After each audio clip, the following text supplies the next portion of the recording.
মোহাম্মদ হৃদয় হোসেন। হৃদয় হোসেন। তুমি এই মেয়ে নিয়ে আসছো? এই মেয়ের বাসা কোথায়? পাবনা। কবে নিয়ে আসছো? 10 দিন আগে। আচ্ছা, ওই মেয়ে কি বিবাহিত ছিল? বাচ্চা কাছে আছে? তোমার বয়স কত? 18 বছর।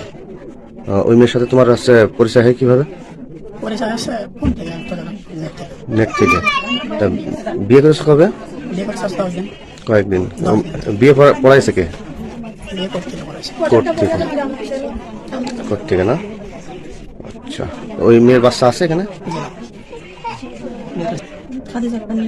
খাদিজা আক্তার নীলা। বাসা কোথায়? পাবনা। পাবনা কি সদরে? কোন থানা? আতাইকুলা। আপনার হাজবেন্ড কি করে? বোর্ডের কাজ করে। এই ছেলের সাথে পরিচয় কিভাবে? হ্যাঁ, ফোনে। এই ছেলের সাথে এর আগে কি সাক্ষাৎ হয়েছিল সরাসরি? না। তাহলে এই ছেলের সাথে এর বাসায় চলে আসছিলে? মানে এই ছেলের বাসায় তুমি একাই চলে আসছো? এসে বিয়ে করে ফেলছো?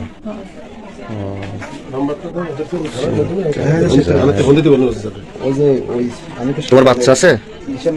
কতটুকু? ছেলে না মেয়ে? তোমার হাজবেন্ডের নাম কি? আগের হাজবেন্ড? হ্যাঁ, নজরুল। কি করেন উনি? বোর্ডের কাজ করে।